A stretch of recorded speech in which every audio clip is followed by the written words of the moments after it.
ಹರೇ ಕೃಷ್ಣ. ಕರ್ಮಯೋಗ ಶ್ಲೋಕ 17. ಕೃಷ್ಣ ಹೇಗೆ ಮುಂದುವರಿಸುತ್ತಾ, ಯಾವ ಮನುಷ್ಯನು ಆತ್ಮದಲ್ಲಿಯೇ ಸಂತೋಷವನ್ನು ಕಂಡುಕೊಳ್ಳುತ್ತಾನೋ, ಯಾರ ಮನುಷ್ಯ ಜನ್ಮವು ಆತ್ಮ ಸಾಕ್ಷಾತ್ಕಾರದ ಬದುಕಾಗಿಯೋ, ಯಾರು ಆತ್ಮನಲ್ಲಿಯೇ ಸಂತುಷ್ಟನಾಗುತ್ತಾನೋ, ಪೂರ್ಣ ತೃಪ್ತಿನೋ, ಅವನಿಗೆ ಯಾವ ಕರ್ತವ್ಯವೂ ಇರುವುದಿಲ್ಲ. ಆತ್ಮ ಸಾಕ್ಷಾತ್ಕಾರವನ್ನು ಸಾಧಿಸಿದವನಿಗೆ ನಿಯಮಿತ ಕರ್ಮಗಳ ಅನುಷ್ಠಾನದಲ್ಲಿ ಯಾವ ಉದ್ದೇಶವೂ ಇರೋದಿಲ್ಲ. ಅಂತಹ ಕರ್ಮವನ್ನು ಮಾಡದೇ ಇರಲು ಅವನಿಗೆ ಯಾವುದೇ ಕಾರಣವೂ ಇರೋದಿಲ್ಲ. ಆತನು ಬೇರೊಬ್ಬ ಜೀವಿಯನ್ನು ಅವಲಂಬಿಸಲು ಕಾರಣವೂ ಇರೋದಿಲ್ಲ. ಆತ್ಮ ಸಾಕ್ಷಾತ್ಕಾರವಾದ ಮನುಷ್ಯನು ಕೃಷ್ಣ ಪ್ರಜ್ಞೆಯಲ್ಲಿನ ಚಟುವಟಿಕೆಗಳನ್ನು ಬಿಟ್ಟು ಬೇರೆ ಯಾವ ನಿಯಮಿತ ಕರ್ಮವನ್ನು ಮಾಡುವ ಅಗತ್ಯವೂ ಇರೋದಿಲ್ಲ.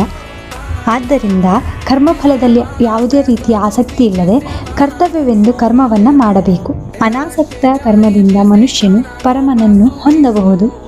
ಉದಾಹರಣೆಗೆ, ಜನಕನಂತಹ ರಾಜರು ನಿಯಮಿತ ಕರ್ಮಗಳನ್ನು ಮಾಡಿರುವುದರಿಂದಲೇ ಪರಿಪೂರ್ಣತೆಯನ್ನು ಪಡೆದಿರ್ತಾರೆ. ಹಾಗಾಗಿ ಕೇವಲ ಜನಸಾಮಾನ್ಯರಿಗೆ ಶಿಕ್ಷಣ ನೀಡುವುದಕ್ಕಾಗಿ ನೀನು ನಿನ್ನ ಕೆಲಸವನ್ನು ಮಾಡಬೇಕು. ಶ್ರೇಷ್ಠನಾದವನು ಹೇಗೆ ನಡೆದರೆ ಹಾಗೆ ಸಾಮಾನ್ಯ ಜನರು ಅನುಸರಿಸುತ್ತಾರೆ. ಮತ್ತೆ ನಾಳೆ ಸಿಗೋಣ. ಶುಭರಾತ್ರಿ ಎಲ್ಲರಿಗೂ. ರಾಧೆ ರಾಧೆ.